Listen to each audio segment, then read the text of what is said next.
Hello, everyone. It's Sibyl Star, and I am here to give the astrology forecast for the Aquarius new moon. It's a very exciting time, and I'm calling it the Luminous Soul Design Activation. The Luminous Soul Design Activation. Okay. All right. So let us begin with the Aquarius new moon. It occurs on um, uh, February 9th at 21 degrees of Aquarius, well, 20 degrees, 40 minutes at 3 p.m. Pacific. And of course, we know the new moon is about setting the intention for the next 28-day lunar cycle. Is when we plant the seed of what we want to grow in this next lunar cycle. And the Aquarius new moon is also the beginning of the Chinese New Year. And it is a supermoon, which means it is a time when the moon is very close to the earth. All right, so let us begin. I'm going to first screen share and show you the chart of this new moon. All right, so here it is. All right, so the Aquarius new moon. My ephemeris is sometimes a minute off, so it says 2:59. So it's somewhere between 2:59 and 3. So that in that period that the new moon occurs. So to begin with, we have the sun and the moon at 20 degrees, 40 minutes of Aquarius. And it's in a pretty tight square to the planet Uranus here, and Uranus is the ruler. So it really is kind of like having a double Uranian Aquarian kind of an energy. So Uranus, of course, always says expect the unexpected, but it's always about consciousness growth. Uranus and Aquarius both are about consciousness growth. So then the next thing we have, of course, is we've got Pluto is up here. You see this whole little stellium of planets here. And right at the center is Pluto at 0 degrees Aquarius. So, and Pluto moved into Aquarius on January 20th, exactly conjunct with the sun. Well, just a few minutes off. The exact conjunction was at 29:59 of Capricorn.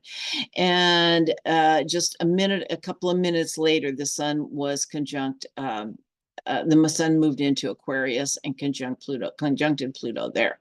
All right. So we have Mercury in Aquarius at 7 degrees, and Mercury is also in a square to Jupiter. We're going to be talking about that. And then we have the Venus-Mars conjunction. It's in Capricorn now, but just within the next week after the new moon, they're both going to move into Aquarius and exactly conjunct Pluto. So, and Mercury has already exactly conjuncted Pluto by the time of the new moon. What else have we got going on here that's significant? Oh, yes. We have the North Node here in Aries, which is a conjunct Chiron. We're going to talk about that. And there is a lovely sextile between Jupiter and Saturn. And there is also a sextile here. And a sextile it brings opportunity, and it's an easy flow of energy. It brings opportunity here for all of these, well, not so much Mercury, but Pluto, Mars, and Venus. They're all in sextile to her. Mars is actually in a very tight sextile to her right now, or well, at the new moon, but it's going to remain that way. But Pluto is also, it's about, what is that, about a 4-degree sextile?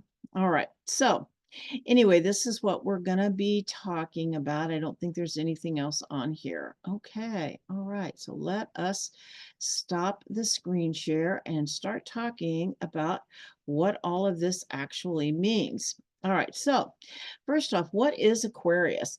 The archetype of Aquarius, the age of Aquarius, is being called the age of the light bringer. The symbol for Aquarius is the person, the human pouring water. And they say this water is actually cosmic consciousness of the heavens. And so it's light and the wisdom of the cosmos, the universal wisdom.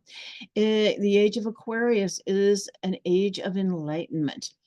Aquarius is the archetype of Prometheus, who stole fire from the gods so humanity could have light, but he paid a very heavy price. And, Aquarius is the sign that asks us to question authority. And if we question authority, we often pay a very heavy price. But kind of coming back to the light, though, we are now, our solar system is traveling in a photon belt in the galaxy, getting closer to the center of the galaxy. And so there is increased light vibration frequency coming in, as well as increased solar flares. They're happening a lot. We're having what is called increased solar force. And so the light of the sun is increased as we enter the age of Aquarius. Um, and of course, the sun is our star. It is our body of consciousness here in our solar system. And, so there is a teaching that says that we go through 11,000 years of forgetting and then 2,000 years of remembering. It's a 13,000-year cycle in a 26,000-year cycle. And so the last time we were in this photon belt was in the age of Leo, which was, of course, the time of Egypt. Okay. And it was also, of course, the time of the Great Flood. They all happened. The cataclysms happened, and then my understanding is Egypt was created prior to the Great Cataclysm. The Great Cataclysm came, and they were these high vibrational beings from um, Atlantis, and also our Star Nation relatives who came to help the people after the Great Flood. But anyway, we are moving into the 2,000-year cycle of remembering as we are in this photon belt. Okay. And so I'm sitting in front of a white eagle. And I've been sharing how I have been, how these teachings have entered my life, this being, this consciousness, in a really big way. And I have come to discover that the White Eagle teachings are very much about leading us into the Aquarian age, what it is about and how we are to move into it. White Eagle teachings are helping us to awaken the Christ consciousness within. Okay. And it's very auspicious because, of course, Pluto has just entered Aquarius, and well, actually, he went last year for just a short time. And but now he's going to be here all this year except for 2.5 months. But he's going over he's activating all the stars of Aquila the eagle. Well, not all of the stars. Over the next 4 years, he's going to activate all the stars, but some very significant ones this year. And so I just find it interesting that these White Eagle teachings are coming in at the time that the Eagle constellation is being activated by Pluto. Anyway, so back to Aquarius. So Aquarius, of course, to me, one of the primary components of Aquarius is the term namaste. The divine light in me honors and recognizes the divine light in you. Okay. It is about the activation of the divine spark within us each, which is our own uniqueness. And it's about the freedom to be yourself, to thine own self be true. But Aquarius is also about brotherhood and sisterhood, recognizing the divine light in everyone and how powerful we are when we come together, much more powerful than alone. But the key, of course, is our vibration and frequency, the kind of energy we create when we come together. Okay. Aquarius is a very visionary sign. They say Aquarius sees 5 years ahead of everyone else. And it's very much about understanding the quantum field and the integration of science and spirituality. As we know, many physicists, as they go deeply into the laws of physics, become very spiritual, especially when they come in contact with the God particle. And this has happened over and over. We've had like Bruce Lipton, and the list is Brian Swim. There's so many physicists that have really become very spiritual due to the going into the quantum field. And I believe that's a big teaching of Aquarius. It is about the head-heart connection. Aquarius is the rebel, the revolutionary. The outsider, the exile, is the archetype of the rebel and revolutionary, the outsider, the exile. And the teaching is about learning to live without the approval of others. I say questioning authority, thinking for yourself, and to learn to live without the approval of others. The shadow of Aquarius is the feeling of not belonging. Feeling that outsider is very strong in many Aquarian souls. And some say that Aquarius is very emotionally attached, but I have many Aquarian planets, and I feel like it is a defense mechanism that is used out of a fear of being rejected. Rejection is a huge Aquarian issue. It's also, like we say, the rebel without a clue. It's like, the key is to question authority, but it is also is having questioning authority for a reason, not just to rebel. Okay. All right. So anyway, so this also square Uranus, which really activates that rebel without a clue or authority issues, both being there. Okay.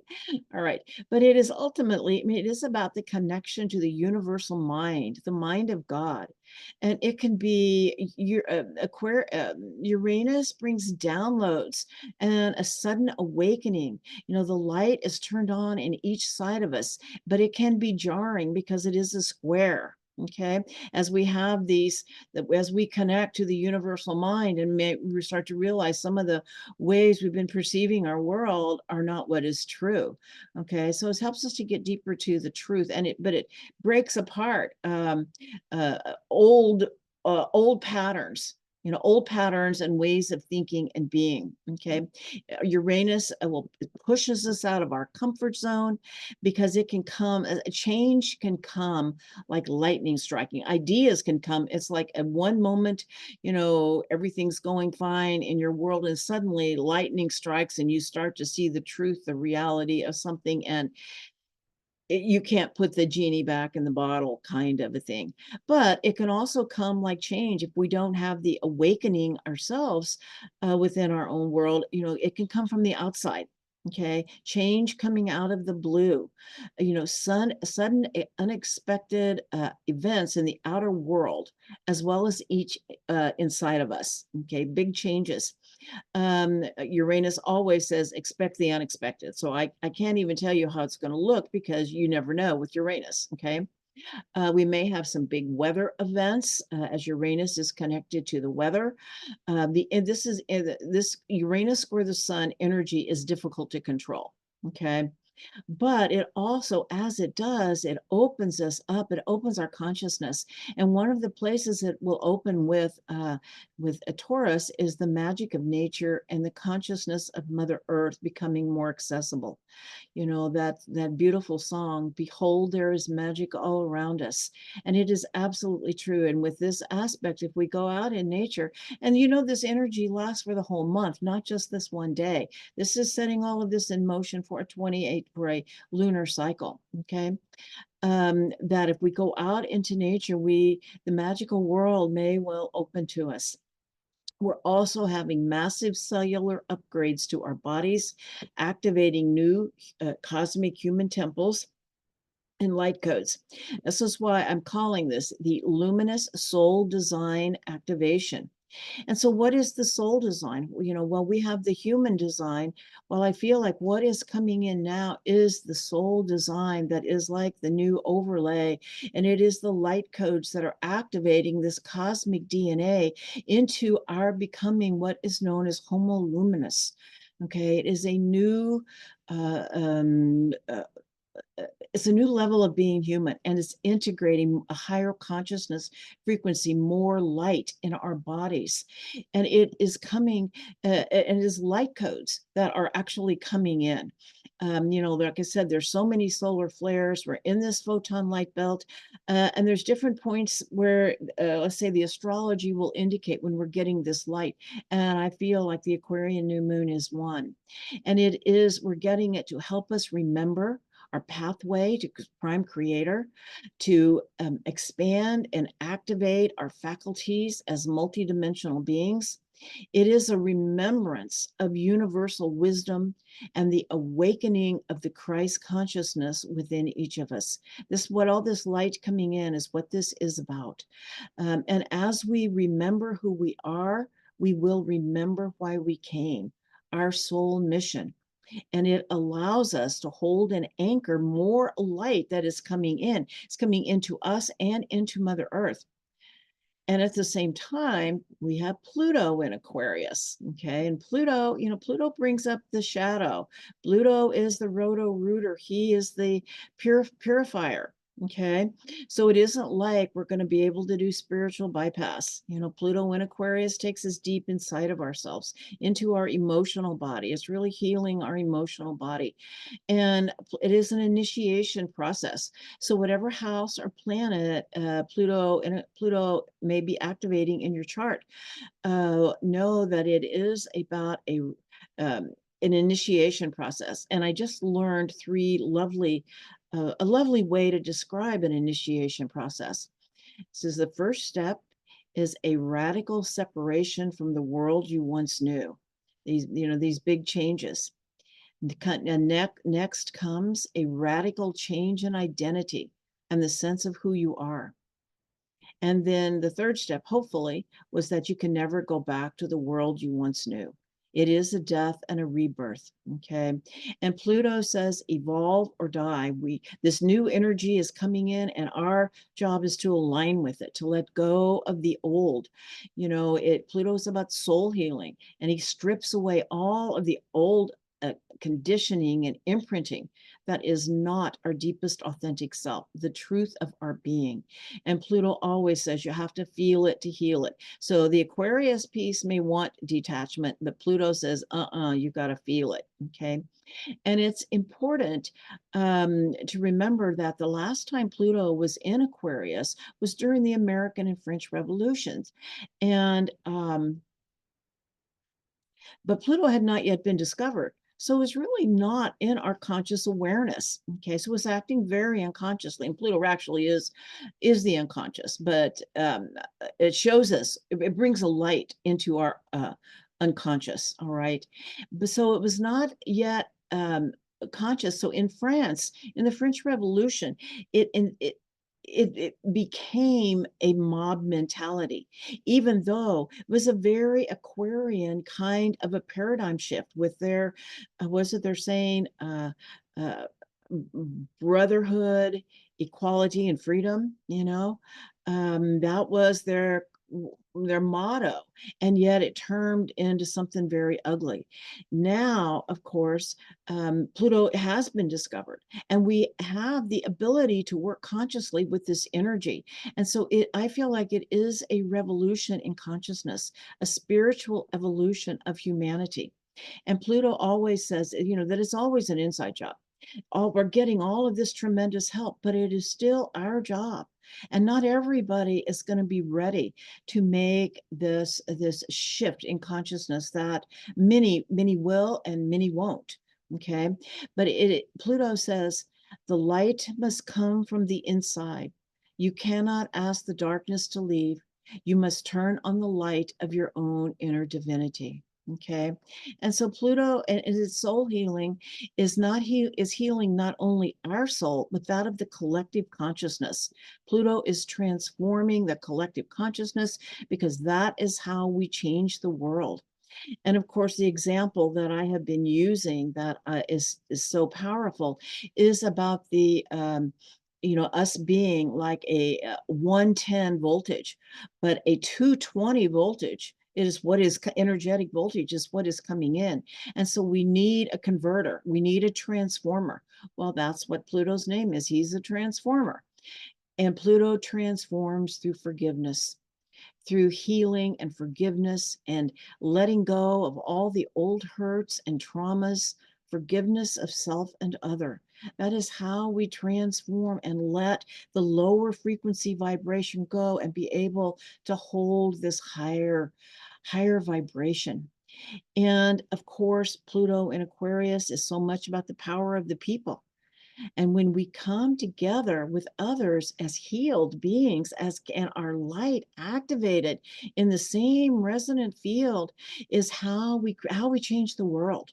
Okay, that is how we meet the energy, and that is how we change the world.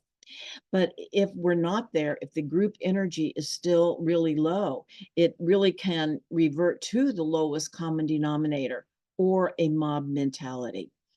Okay, Pluto always brings up intense emotions and shadow work.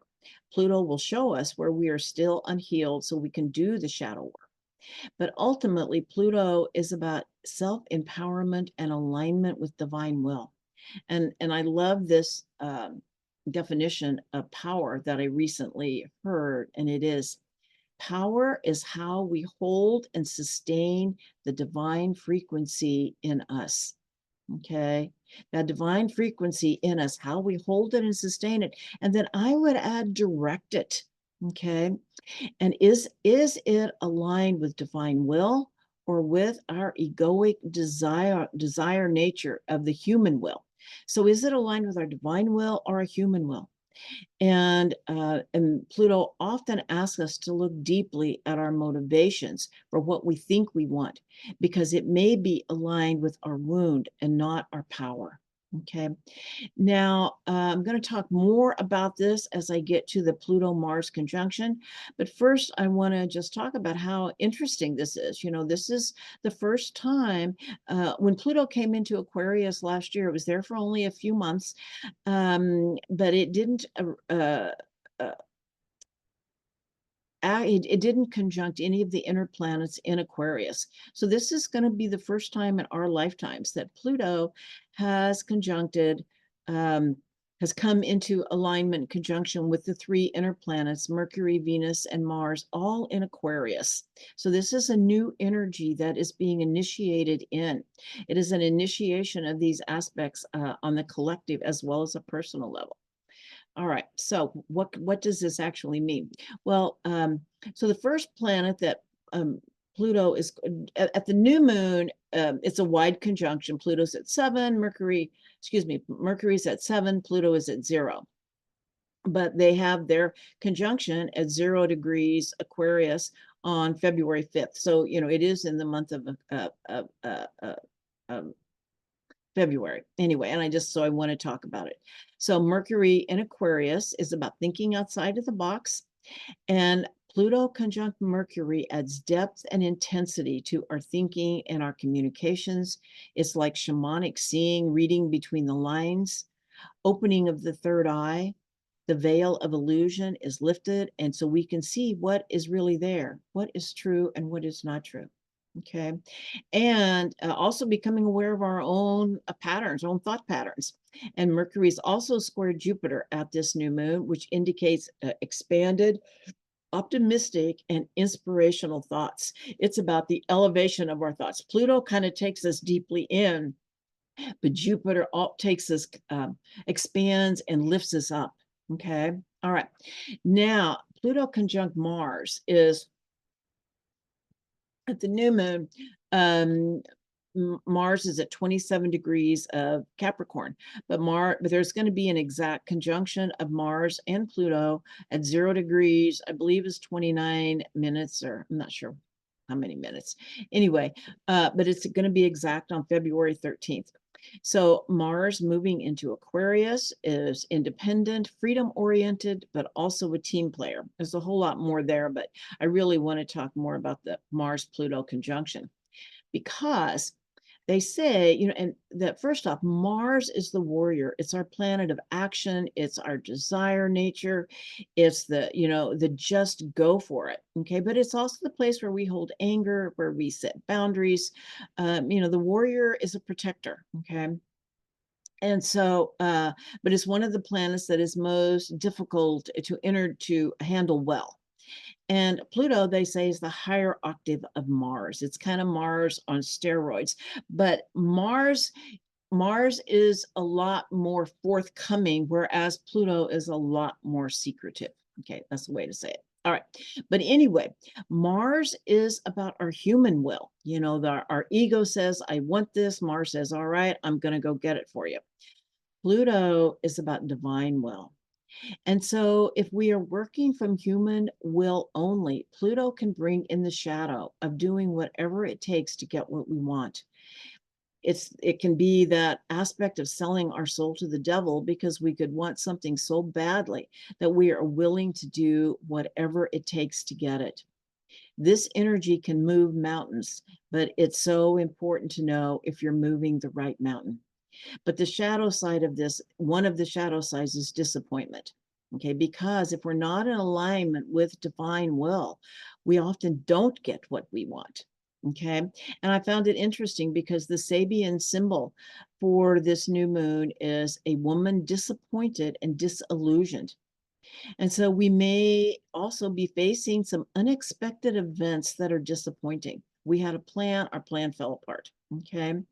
And in the context of this new moon, unexpected change in course that may not be what you want, but is actually in alignment with divine will can happen. But we can still experience disappointment and how we deal with disappointment. Okay. Now, this Mars Pluto also shows us the inner battle within each one of us between our higher selves and our lower selves. And of course, which one will win depends on how much we are aligned with love or fear. Okay. And as they say, fear is the opposite of love. And or as the old Cherokee story of the two wolves, which one we feed will be the stronger. Okay. This is a very volatile aspect if not handled well.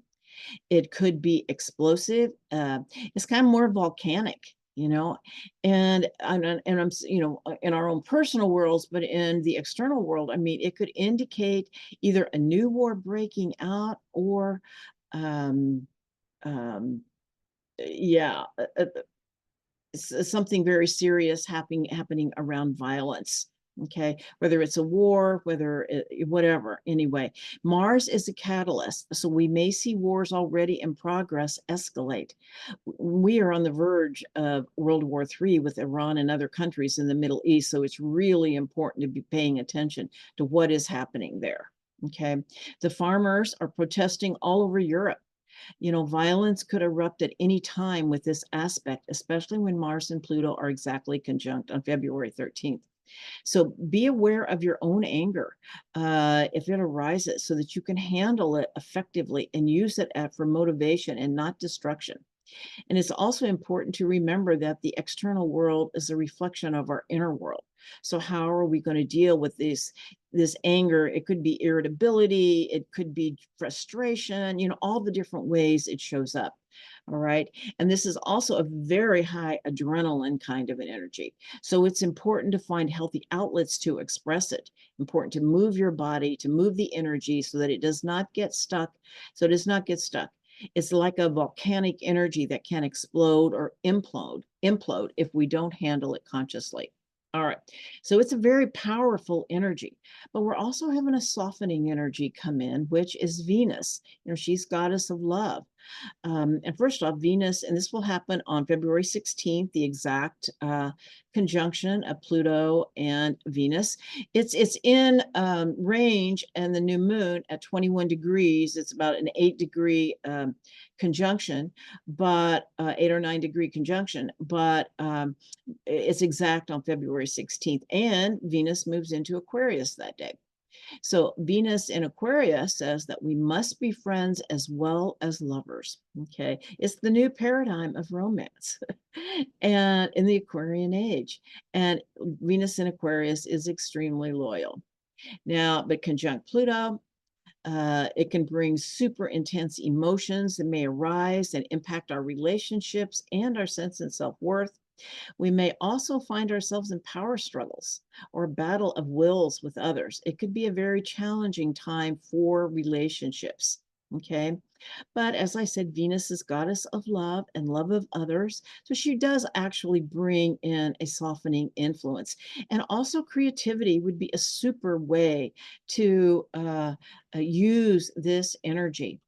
Now, as we speak of it all together, the Pluto, Mars, Venus conjunction is also sextile Neptune.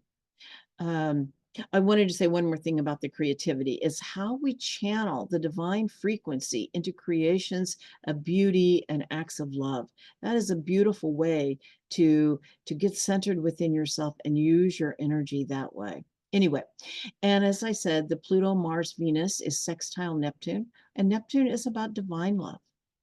And divine love says to open your heart to love, and that love heals everything.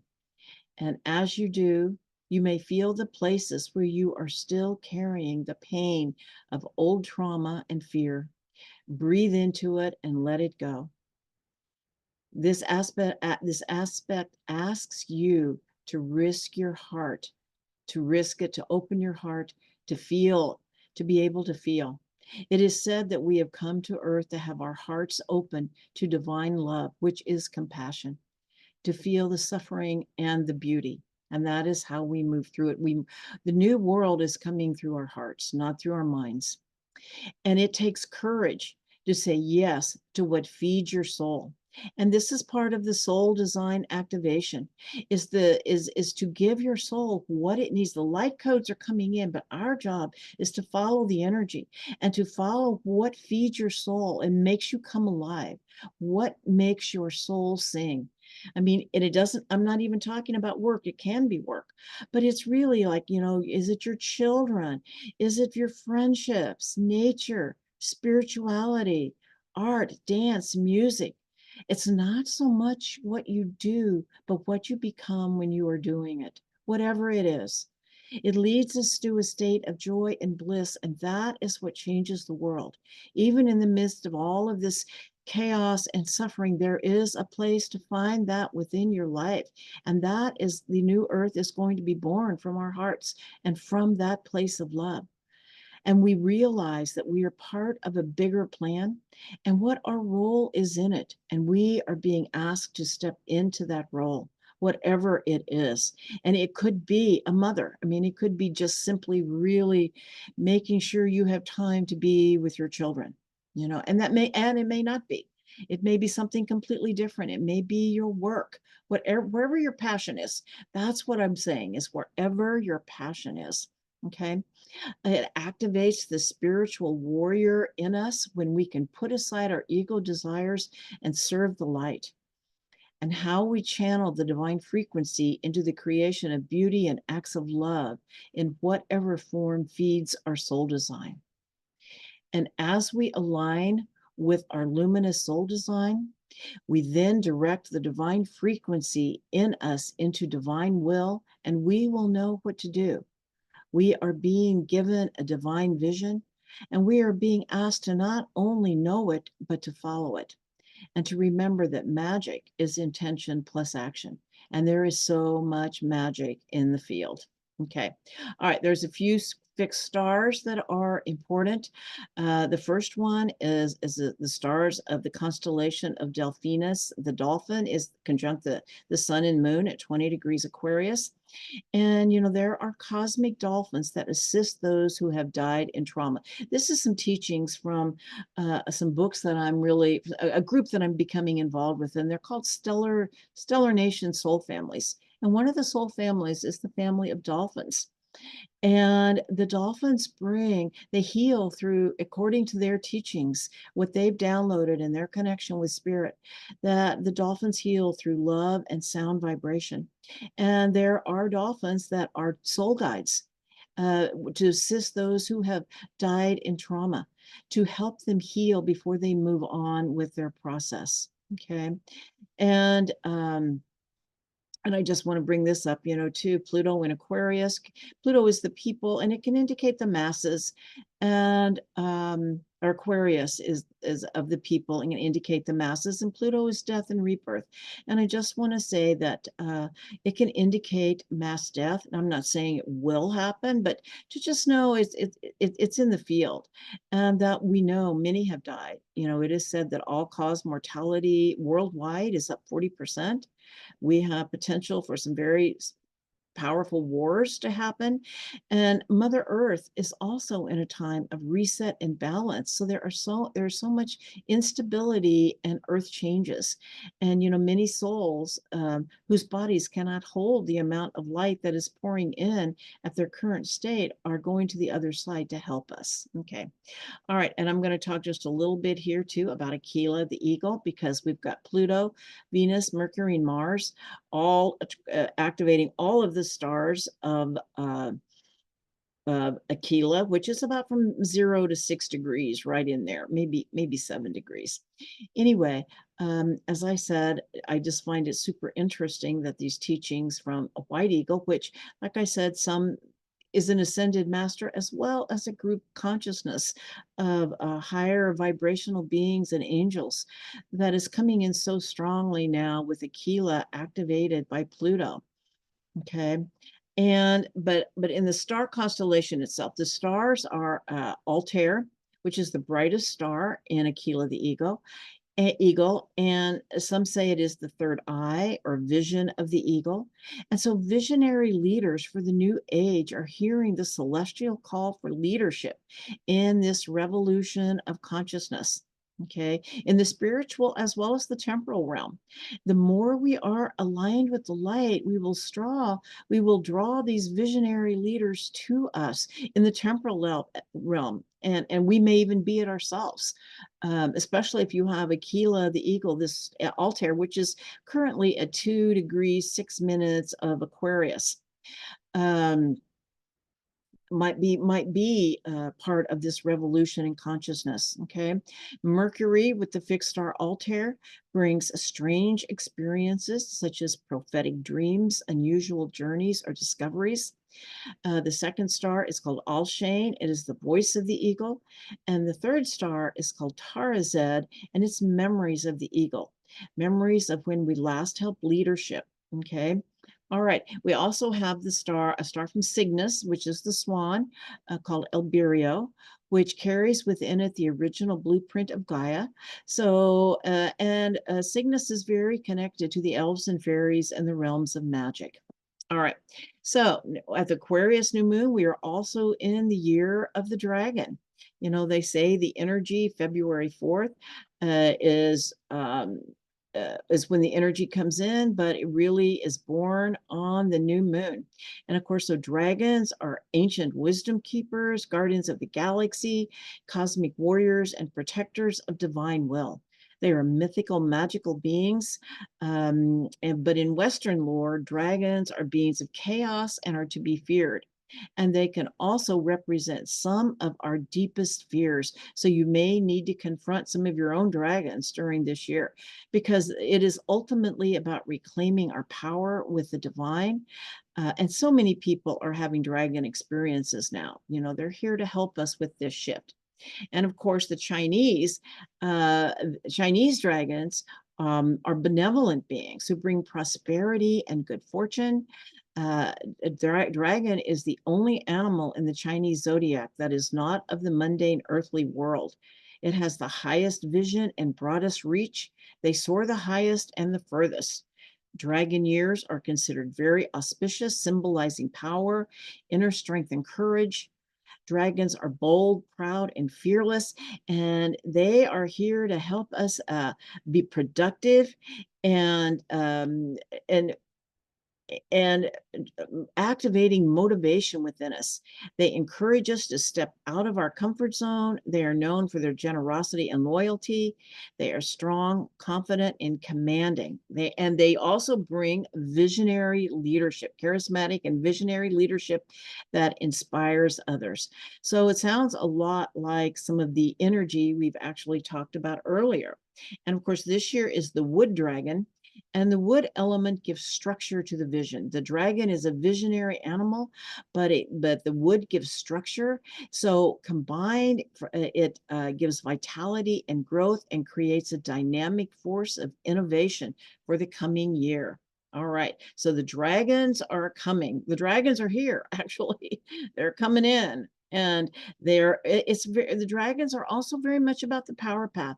They are leading us to our power, to claiming our power, just like Pluto is. Pluto in Aquarius. It's how everybody's being asked to step up to their soul mission, to a little higher level, to take more responsibility somewhere.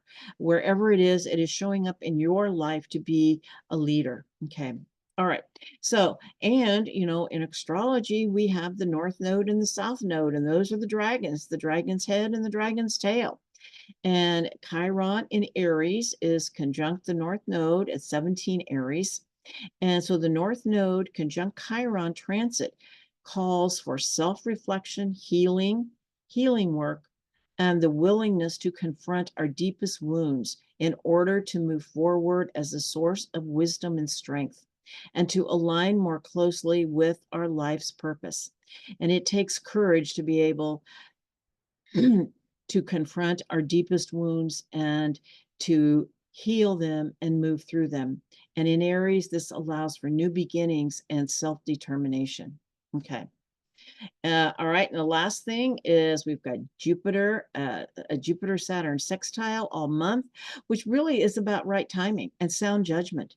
It's a really beautiful aspect. It brings patience, perseverance, and a strong work ethic. Okay. And we also have Neptune at 27 degrees of Pisces, which is square, well, 26, 27, square the galactic center, which is going to be all year long. And this is a continued activation of the divine light from Prime Creator.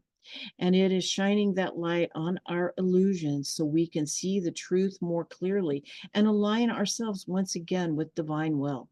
I feel like this is so much about, as we activate our light bodies, our soul design, we come into more alignment with divine will.